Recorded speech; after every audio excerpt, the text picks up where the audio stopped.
Marhamna bil Quran. Alhamdulillah telah selesai kita membaca Al-Quran surah As-Sajdah. Mudah-mudahan dengan barokah ya surah As-Sajdah ini ya Allah Subhanahu wa taala jauhkan kita ya dari godaan setan ya. Tadi yang kita baca ya ada ayat-ayat yang bikin iblis menangis kalau mendengarnya, yaitu ketika dikatakan ya kharru sujada wasabbahu bihamdi rabbihim wahum la yastakbirun. Itu ada ayat-ayat sajdah yang mana kalau kita baca konon katanya iblis menangis. Ya. Bapak Ibu sekalian yang dirahmati Allah Subhanahu wa taala, pembahasan kita pada hari ini membahas tentang adab-adab Jum'ah. Kenapa saya sampaikan pada hari Kamis?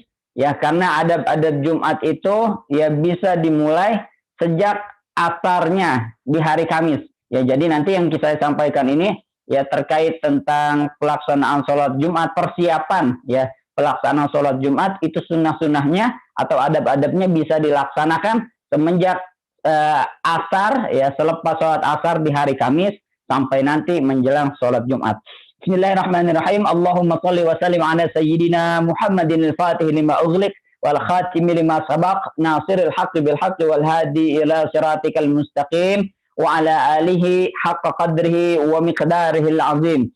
Subhanaka la ilma lana illa ma 'allamtana innaka antal alimul hakim. Rabbi syrah li sadri wa yassir li amri wahlul 'uqdatam min lisani yafqahu qawli birahmatika ya arhamar rahimin. Bapak Ibu yang dirahmati Allah Subhanahu wa taala, ya. Sebagaimana yang sudah kita ketahui bahwasanya hari Jumat itu adalah sayyidul ayyam, ya. Hari yang mulia di antara hari-hari yang lain.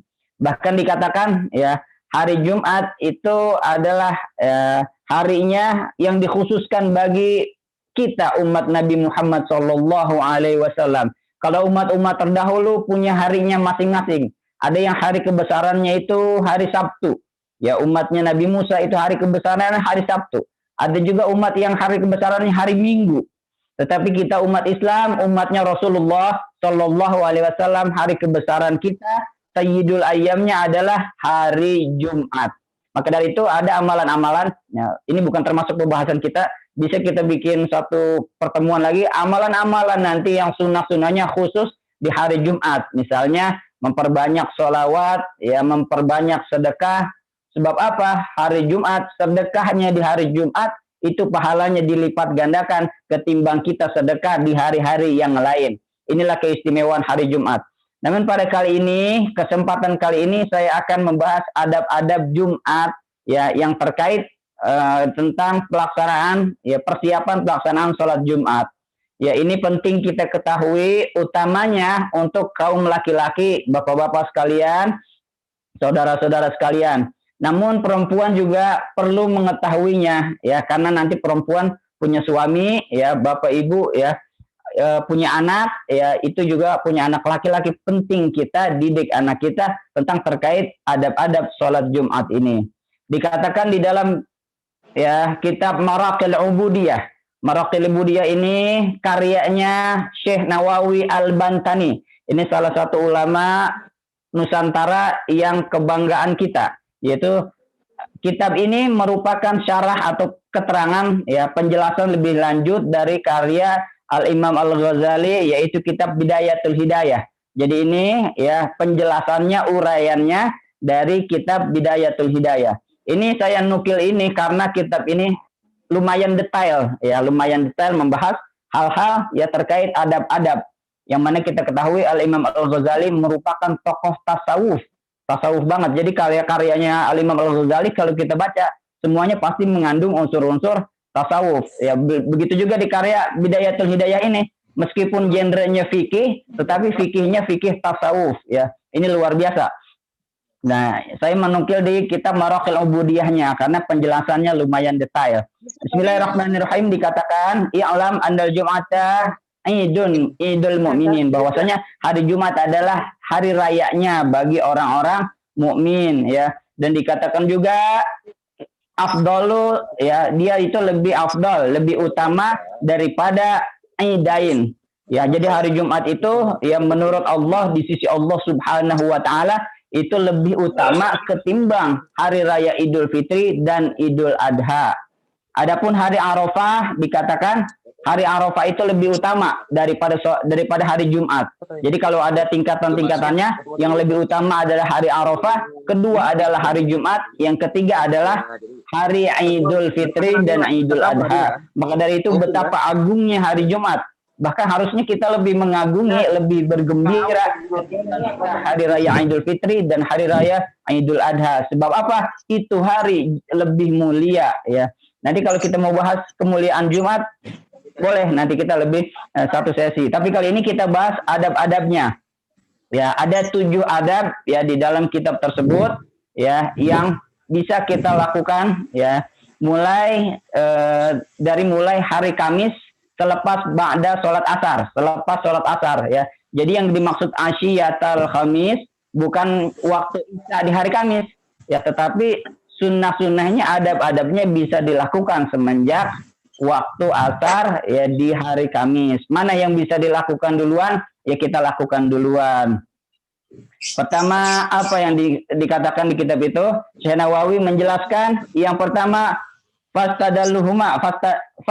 laha, yaitu kita mempersiapkan untuk hari Jumat miyaumil khamis, yaitu mempersiapkannya dari hari Kamis ya, dari hari Kamis sore, malam Jumat kita bisa persiapkan apa yang persiapkan buat hari rayanya umat Islam, yaitu hari Jumat miyaumil khamis. Dengan apa? Bitanzifis siyab, dengan ya mempersiapkan pakaian-pakaian ya, pakaian yang bersih, yang wangi kita persiapkan tuh. Wasiab dari tibi in lam yakun indak ya.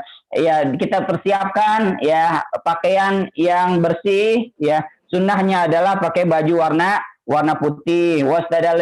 Dan persiapkan apa namanya? wangi-wangian, minyak wangi kita persiapin tuh dari hari Kamis. Wabi kasrati tasbih wal istighfar. Nah, ini yang gak kalah pentingnya. Kita perbanyak tasbih dan perbanyak istighfar. Itu di hari Jumat. Ya, dimulainya kapan? Sejak ya selepas asar sholat asar di hari Kamis. Kita mulai tuh. Mulai sejak itu kita perbanyak istighfar, perbanyak tasbih. Ya, itu doa dan perbanyak doa asyiyatul khamis, yaitu asyiyatul khamis. Bukan asyiyatul khamis ini penjelasannya bukannya isya di hari Kamis, tetapi ya petangnya hari Kamis, yaitu menjelang maghrib ya. Dari mulai menjelang maghrib sampai dengan nanti ya Jumat sore ya, itu juga disunahkan kita memperbanyak tasbih dan istighfar ya. Ba'dal asri fi dzalikal yaum, yaitu setelah asar di hari Kamis. Boleh kita persiapin baju yang putih, kita setrikain ya. Jumatan sunnahnya pakai baju yang warna putih, pakaian yang putih kita siapin. Kalau enggak ada ya enggak apa-apa, kan itu adabnya, sunnahnya.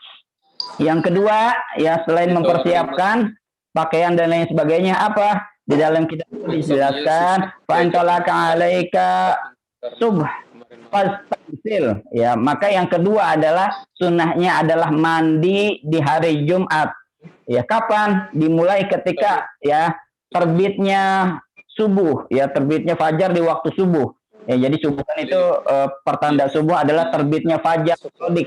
Jadi ketika terbit fajar sodik kita sudah disunahkan mulai sunnah mandi ya sejak terbit fajar di waktu hari Jumat. Fa'in waqa'at fa'in waqa'at waslul jum'ah yadkhulu badanika fa'ilam dabgiril masjid fataqribu ya. Jadi ya sunnahnya dimandikan Jumat, mandi Jumat itu adalah lebih dekatnya kita ke masjid. Ya, misalnya kita mau ke masjidnya azan itu pukul jam 12, maka kita mandi sekitar pukul jam 11 atau setengah 12. Kita siap-siap, kita mandi fatakribuhu ila zihabika afdal, yaitu ya lebih dekat kita ke masjid itu lebih disunahkan mandi litakun aqrabu ahdan bin nazafah, karena ya ketika kita datang ke masjid itu lebih bagus apa dalam keadaan masih fresh, masih bersih dan masih wangi. Itu sunnah yang kedua, mandi.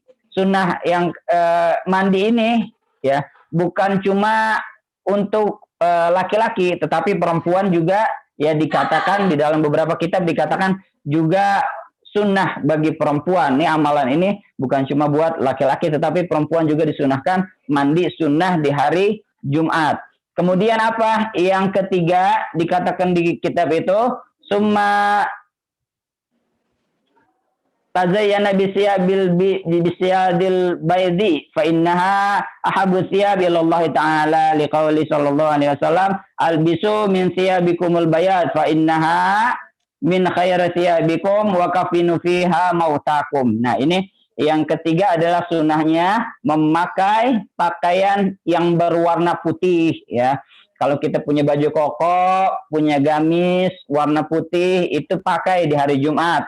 Karena itu adabnya termasuk sunnah yang dikatakan Rasulullah di dalam hadisnya, albisu, pakailah pakaian oleh kamu min siyabikumul bayad, yaitu dengan pakaian yang warna putih. Sebaik-baiknya pakaian adalah warna putih, fa innaha min khairi siyabikum, karena sesungguhnya itu adalah pakaian yang baik ya, sebaik-baiknya pakaian di antara kalian, wa kafinu fiha mautakum, dan kafanilah oleh kalian ya mayat orang yang meninggal di antara kalian dengan ya kain yang berwarna putih juga.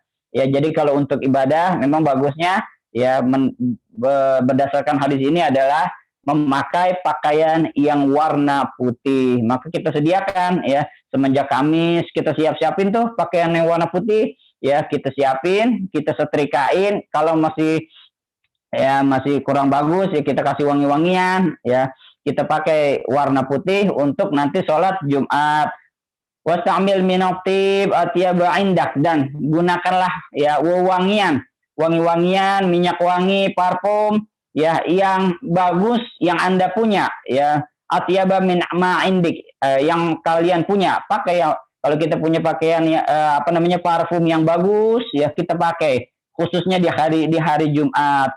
Yang bagaimana wahabu tibir rijal zahara rihahu wa khafiya launuhu, yaitu sebaik-baiknya ya minyak wangi atau wewangian untuk laki-laki yang bagaimana, yang wanginya keras, zahara rihahu ya, yang wanginya nyanter, wanginya keras, wa khafiya launuhu, tapi warnanya samar, warnanya enggak nyanter ya.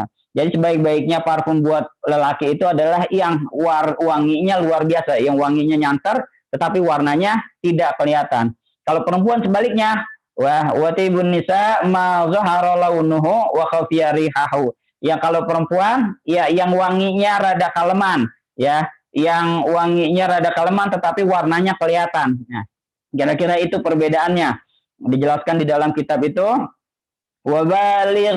Wabaligh fi tanzifi badanika bil halak. Nah, ini yang bisa kita lakukan selanjutnya adalah bersih-bersih diri dengan cara ya mencukur bulu-bulu yang ada di sekitar kita, linahwil ibid wa ana wa idza lam turidu tahiyat fi ashar Dzulhijjah. Oke.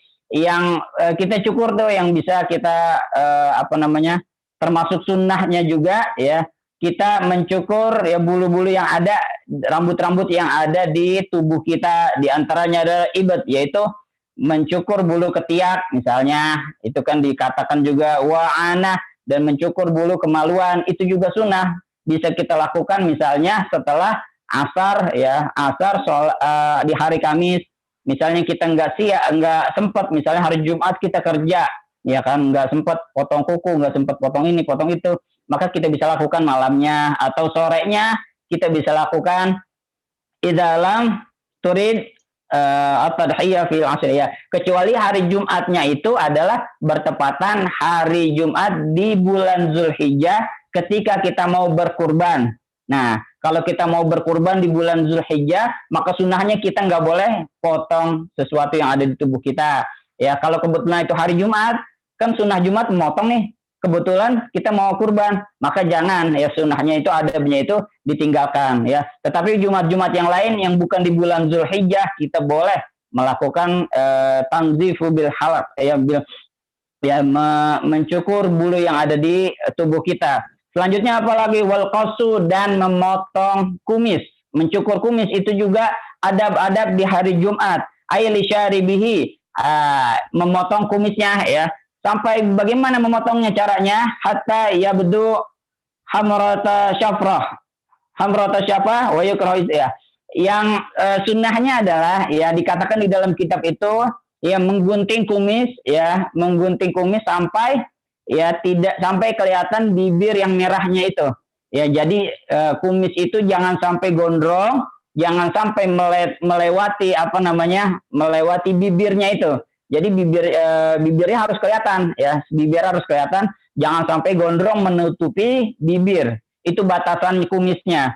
Dan kemudian juga wa yukrahu al-isti'salhu, dan juga dikatakan di kitab itu makruh menghabisinya ya, habis sampai licin itu juga makruh katanya. Tapi yang sunnahnya adalah dicukur ya, dipendekkan ya, kan ininya adalah memendekkan kumis, yaitu dicukur tapi jangan sampai licin ya. Batasnya adalah jangan sampai bibirnya itu ditutupi oleh kumis. Jadi merahnya bibir jangan sampai nggak kelihatan. Yang selanjutnya adalah masih di poin ketiga, wataklim, yaitu menggunting kuku, taklimul azfar, menggunting kuku. Di dalam kitab itu dijelaskan bagaimana caranya menggunting kuku. Ya, kalau kuku kanan kuku tangan adalah dimulai dari telunjuk, dimulai dari telunjuk yang kanan, diakhiri dengan jempol yang kanan. Dimulainya ya, kalau misalnya gampang, dulu guru-guru kita menjelaskan seperti ini ya, dibikin lingkaran ya seperti ini, dimulai dari telunjuk ya, telunjuk, jari tengah, jari manis, kemudian melingkar sampai terakhir ketemu di jempol yang kanan. Itu cara menggunting kuku. Dan kalau kuku kaki dijelaskan di dalam kitab itu juga ya, dimulai dari kelingking kaki kanan, diakhiri dengan kelingking kaki kiri. Jadi kita berurutan tuh, kelingking kaki kanan sampai jempol, dimulai dari jempol sampai kelingking kaki kiri. Itulah caranya memotong kuku yang dijelaskan di dalam kitab tersebut. Selanjutnya kita lanjut. Oke, dan selanjutnya ada juga siwak. Siwak itu disunahkan juga ya di dalam kitab itu ya. Walaupun nanti ulama ada yang mengatakan siwak itu juga bisa digantikan dengan sikat gigi. Boleh, ada juga yang mengatakan fadilah siwak itu tidak bisa digantikan dengan sikat gigi, itu juga boleh. Tetapi yang jelas adalah bentuknya adalah membersihkan mulut, bukan cuma membersihkan badan, membersihkan kuku, tetapi juga membersihkan mulut. Ya, utamanya adalah dengan menggunakan siwak. Selanjutnya di poin yang keempat, Tuma bakara ilal jami ya, ala hayatin wasukinatin ya. Yang selanjutnya adalah lebih awal datang ke masjid ya. Jadi datang ke masjid bukan nungguin azan, bukan nungguin khatibnya naik mimbar, tetapi lebih dulu itu lebih baik. Sebagaimana sabda Rasulullah Shallallahu Alaihi Wasallam, man roha ilal jum'ati fi sa'atil ula, barang siapa yang datang untuk sholat Jumat pada waktu yang pertama, faka'annama qaraba badana, maka seakan-akan seolah-olah itu dia berkurban seekor unta. Wa man raha fi sa'ati tsaniyah, dan barang siapa yang datang pada waktu yang kedua, faka'annama qaraba baqarah, maka seolah-olah dia itu berkurban seekor sapi. Wa man raha fi sa'ati tsalitsah faka'annama qaraba kabsyan aqran, barang siapa yang datang untuk sholat Jumat pada waktu yang ketiga, maka seolah-olah dia berkurban seekor domba yang punya tanduk yang besar. Wa man raha fi sa'ati rabi'ah, dan barang siapa yang datang di hari Jumat pada waktu yang keempat, faka'annama qaraba dajajah, maka seolah-olah pahalanya berkurban seperti berkurban ya, menyedekahkan dajajah, ayam Ya, wa man raha fi sa'atil khamisah, dan barang siapa datang ke masjid fi sa'atil khamisah pada waktu yang kelima, maka anna maqaraba bainah, maka seakan-akan dia ya berkurban apa namanya telur ya. Faida kharajal imam, apabila imamnya itu telah naik mimbar ya, telah tuyatus suhub wa rafi'atil aqlam, maka buku catatan malaikat itu sudah ditutup dan penanya sudah diangkat. Itulah mengapa kita harus datang lebih awal ke masjid, karena yang datang duluan pahalanya gedean ya. Barang siapa yang datang di waktu pertama, lebih awal kita datang pahalanya lebih gede. Dikatakan yang datang pertama pahalanya pahala dia berkurban unta. Yang datang kedua pahalanya pahala berkurban sapi. Yang datang ketiga ya pahalanya pahala berkurban ya kambing, ya kambing domba. Yang datang kemudian setelah itu pahalanya pahala berkurban ayam, dan yang datang belakangan dapat pahala berkurban bukan berkurban, namanya menyedekahkan telur. Ya, dan yang terakhir kalau misalnya khotib udah naik mimbar, itu konon katanya malaikat buku catatannya sudah ditutup dan kolamnya sudah diangkat. Artinya apa? Udah nggak dicatat lagi, udah nggak dapat pahala, pahala datang duluan ke masjid. Itu datangnya aja kita dicatat, luar biasa. Pahalanya pahala kurban, wah luar biasa. Kalau kita ya hari Idul Adha kita kurban, kalau hari Jumat luar biasa, kita datang aja dapat pahala kurban. Makanya jangan telat datang Jumatan. Ya kalau ada anak-anak kita, ya anak murid kita, apalagi suami gitu ya, datang udah mau Jumat, udah mau khotib naik mimbar belum datang, suruh buru-buru datang. Sebab apa? No, nggak kedapatan, ya nggak kedapatan, bukan nggak kedapatan saf, tapi nggak kedapatan pahala kurban. Itu luar biasa. Yang selanjutnya adalah poin kelima, idza dakhaltal jami' fadlub shafil awaliyah. Kalau datang ke masjid, ya bukan cuma datang lebih awal, tetapi datang ke shaf yang lebih awal. Jangan cuma datang ke masjid, datang duluan. Udah gitu, nyitemin nempatin shafnya itu shaf yang belakangan, shaf yang nyender. Nah, ini jangan ya, kita cari shaf yang terdepan, karena yang lebih afdol, shaf yang lebih afdol adalah shaf yang paling depan. Selanjutnya, yang poin yang keenam, fa idza jitama'an nas fala tatakhat riqabahum wal murad bi takhati an yarfa'a rijlahu bihaitsu yuhadhi bi takhiyati alaman kibajas. Ya, yang selanjutnya adalah kalau orang sudah banyak ketika kita datang ke masjid, misalnya itu jamaah sudah banyak pada duduk, maka kita jangan melangkahi orang yang udah duduk ya. Jangan kita motong saf orang, kita langkahi sampai kaki kita mengangkat lebih tinggi daripada bahunya orang yang duduk. Nah, misalnya orang duduk nih, kita ngangkat nih, misikin gitu. Kakinya lebih tinggi, itu nggak boleh. Ya, adabnya nggak begitu. Kalau misalnya kita mau mengisi saf yang paling depan, ya jangan melangkahi orang yang ada di depan. Jangan ada melangkahi orang yang udah bikin saf ya. Jangan melangkahi, jangan mengangkat kaki kita gitu. Jangan mengangkat kaki lebih tinggi daripada bahunya orang yang lagi duduk ya.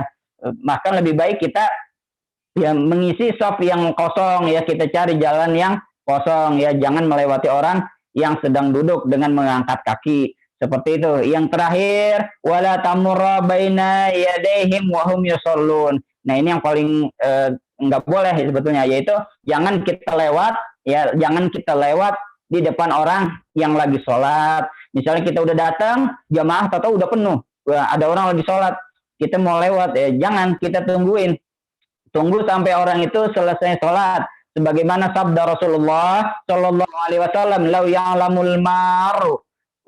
ya'lamul maru baina yadil musalli faida madza alaihi lakana an yaqifa arba'ina khairan lahu an yamurra baina yadayhi. Seandainya orang tahu ya betapa buruknya lewat di depan orang yang sedang sholat ya, maka niscaya orang itu akan menunggunya 40 hari. Lebih baik dia nunggu 40 hari di situ ya, ketimbang dia lewatin orang yang sedang sholat.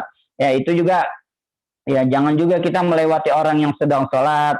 Ya, maka dari itu itulah 7 adab Jumat yang bisa kita petik dan bisa kita insya Allah kita amalkan mulai nanti sholat asar, mulai nanti asar di hari Kamis sampai dengan sholat Jumat nanti. Itu adab-adabnya. Yang pertama saya ulangi lagi, pasti adalah mempersiapkan segala sesuatunya, mempersiapkan baju, minyak wangi dan lain sebagainya. Yang kedua adalah mandi, ya. Yang ketiga adalah pakai pakaian, ya, termasuk juga mencukur bulu yang ada di sekitar kita, ya, mencukur kumis, memotong kuku dan lain sebagainya, dan juga siwak termasuk ya hal yang dianjurkan di dalam hal ini. Yang keempat adalah lebih dulu, ya, ketika masuk hari Jumat, ya, kita bergegas ke masjid lebih awal, jangan kebelakangan, jangan ketinggalan. Selanjutnya yang kelima adalah ya masuki saf yang lebih awal. Yang keenam adalah jangan memotong saf dengan mengangkat kaki yang lebih tinggi. Yang terakhir, yang ketujuh adalah jangan kita lewat di depan orang yang sedang sholat. Itu dia 7 hal yang bisa saya sampaikan. Mudah-mudahan ada manfaatnya. Nanti sore, ya, nanti maghrib tetap dilanjutkan oleh akhinal kiram Al-Ustadz Hadi Cahaya Setiawan, dan hari Jumat nanti kita ketemu di Jumat Berkah. Insya Allah itulah yang bisa saya sampaikan. Wabillahi taufiq wal hidayah. Wassalamualaikum warahmatullahi wabarakatuh.